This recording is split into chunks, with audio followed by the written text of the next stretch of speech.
Hey, what's up? So I'm back. Gonna do another review because I felt like it. I was thinking of seeing Toy Story today because I haven't seen it, but I did see Spider Man at midnight. Boy, that was a hell of a drive getting back here at like 3 a.m. Um, so this is gonna be non-spoiler because I'm gonna do my full spoiler thoughts when we do Marvelite in a day or so, or whenever we get around to it. I don't fucking know. But yeah, Spider-Man: Far From Home. This is the third time in like the last almost decade. 2002, 2004, so a little almost about a decade and a half, about 15 years since Spider-Man 2. If my memory serves me correctly. Sorry, I'm like looking at the page to get the info that I need to talk about it. But yeah, so how was it? I thought it was really good. Yeah, I realized though coming out of this movie and looking at other people's opinions and thoughts and discourse about it is that I don't know why we can't just have a movie be good or great without it being the best one. So I kind of feel bad for this movie coming off the heels, even though it has to come off the heels of both Avengers Endgame, from which just got re-released, but also back in December we had Into the Spider-Verse, and even in October we had the Spider-Man PS4 games. So it's like Spidey's coming at you in with different writers with different interpretations of Peter and all that. And I kind of feel bad for this movie because it seems like every time a new superhero movie comes out, it has to be groundbreaking or shake up the landscape, which this does in certain areas that I can't really go into detail about. But yeah, like, do I think it's the best Spider-Man movie ever? In terms of live action, not really. Ever, no. But I do really like it. I really like it. I still think it's very, very good. Um, but let's talk about the story and everything that spoiler free.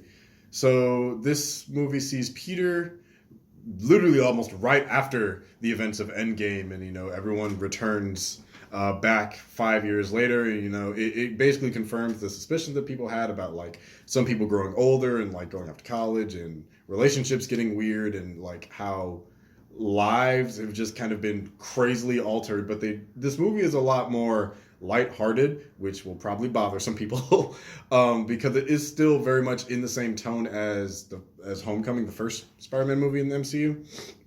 So got my Spidey shirt, Miles Morales repping. But so this sees Peter, finishing up his semester and going on his summer trip, and he really just wants a break, which I get. Coming like after encountering Thanos, nearly dying, actually dying, and then nearly dying again. It's just that's a lot. I think the way it was handled wasn't bad because tonally it's consistent, but I'll get into that later as my own personal way that I would have done that probably in a separate video. But I still think it's good. So Peter's going on summer vacation. He's going to Europe. Aunt May, stuff's just sitting there. It's like, well, you might need this just in case you decide to change your mind and do some superheroing. But like, I get it. You have a heavy ass experience like that. Your mentor dies. You want a break from everything, especially that plus school and realizing it's like 2023, 5 years later, all this other stuff has happened and the world around you is just so crazily different. And then you have new people coming in. You have the elemental showing up. You have this new hero on the scene named Mysterio, aka Quentin Beck. And just that, and just Peter's life turns into this kind of tornado of him just trying to enjoy his break and, have maybe start a relationship with MJ and see where that goes. The good stuff in this movie, the action. I really, really like the action in this movie. A lot of people have been saying that there's like a point that it hits where it gets way mentally more interesting. I think I know the part where they're talking about. Um, there and I do kind of agree that the first like 20 minutes or so it's a little it's not bad. It's just like trying to get a little footing and reacclimating itself before it really settles into what the main like setting for the movie is going to be in Europe. Um, but I thought the action was really good. I think the set pieces were really nice, even though at the end of the day, the movie didn't exactly have to be set in Europe in order for the events of it to take place. So that may be considered a little convoluted, and that may bother people a little bit. But otherwise, I mean, but I liked seeing the cities they were in. I think they were beautiful. So that was like, I think the set design was nice. I think they used more physical suits a lot more often, and it shows, and I really like that. I just want them to do it more. I'm not the biggest fan of the CGI overlays. I know why they do it, and I know why a lot of some suits and some scenes and whatnot need visual touch-ups.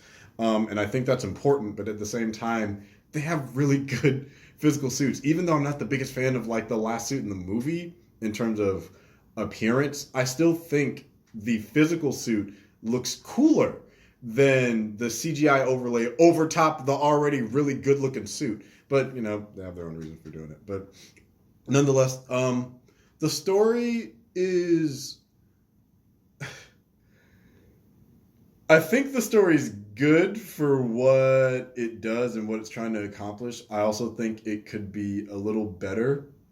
I think Mysterio is an interesting character. But at the same time, I think the Vulture is a little bit more invest worthy. So I think they could have done a little bit more with Quentin to not so much to make to well yeah to similar to the Vulture to make you feel for him a little bit more. I think he could have had a little bit more screen time because there are definitely some aspects of this movie that you could have cut and some you could have added and tweaked a little bit. But the story, I think, it's good. As this being an introduction to Mysterio, I think it's actually very, very good for his first on-screen appearance. I think Mysterio in this is great. Jake Gyllenhaal's performance knocks it out of the park. Weirdly enough, there are moments where I see those parallels between Quentin and Mysterio. As far as performances goes, this does kind of solidify for me that I do think Tom Holland is the best live action interpretation of Spider-Man. You may not agree with his writing, but in terms of his performance of the character, there's just a lot of believability to it. He's just really convincing in the duality of those two. You may have your opinions on how he's written, but in terms of acting, I think the acting here is really, really good. Zendaya, great as always, you know. She's with what she's given.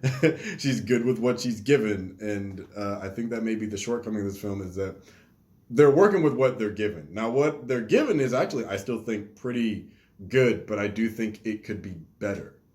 You can do more, but like Holland and Zendaya have good chemistry. This movie shoots for a lot of comedic moments, which I don't think were absolutely necessary. I think they're trying to do that because they still want it to be like, it's a high school John Hughes type flick, which I don't have a problem with that. But at the same time, you're still making a Spider-Man movie and a superhero movie, and also a Marvel movie. And it's like trying to juggle all these acts, but also trying to make it funny because Spider-Man is the funniest Avenger. I don't know. Marvel thing, they just like adding their humor, but they're aspects of this movie that could have been cut. But other than that, there's before the climax, there's a sequence that happens that I loved because it is full on Mysterio. It is full on the type of things that he does and how he just maneuvers himself. I think it's honestly really, really good. I think the final sequence is actually really solid. I actually think it's very good. All the effects in it are good. Spider-Man's versatility, I think near the climax, it really showcases what may have been lacking a little bit in Homecoming that people were complaining about. I don't like that they call it the Peter Tingle. I know it's a joke, but I want my Spidey sense. It's just me. I think the joke was funny the first time, but by like the fourth, it's like, dude, come on, just give us a bone here. But movies, I can't like get into spoilers. That's what's making this difficult. But the effects I think are really good. The climax I think is really solid. It really showcases a lot of the versatility that like I don't think we get to see as much of in Homecoming. This is definitely a more seasoned Spider-Man. Um, but yeah, I mean, I don't know what else I can say without spoiling the movie.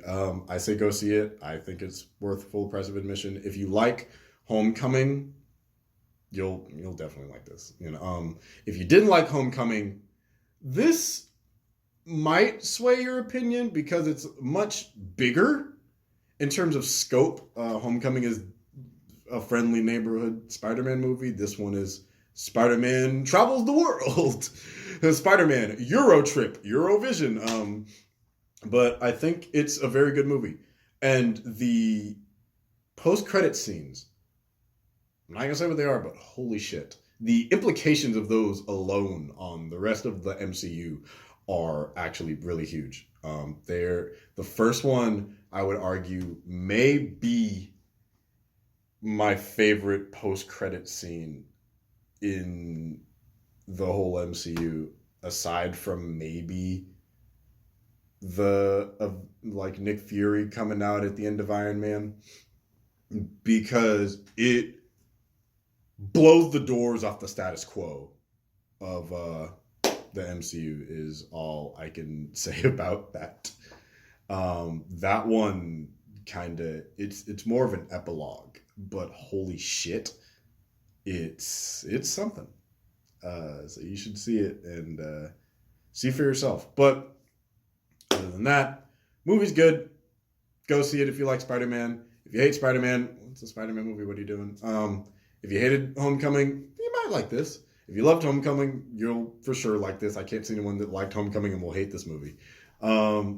Acting performances, great across the board. Good action, solid visual effects. I actually really like the music in this one better than the first one. They should have used the theme, but whatever. But yeah, solid time, good movie. Give it, I don't really like to do numbers. I like to do recommendations. So I'm probably going to end up buying this, but I'm also missing like 3 Spider-Man movies. TASM 2, Spider-Man 3, and Into the Spider-Verse. And then Far From Home is the other one. But it's good. I think it's worth full price of admission. Go check it out. See for yourself. But, yeah. But once you see the movie, let me know your thoughts down in the comments below. Subscribe to my channel. Like the video. And talk to you guys later. I'm not in my room because it's a complete mess. And I need to eat my breakfast. But you guys have a good day. I upload videos whenever I want to. And I'll see you guys next time. Peace.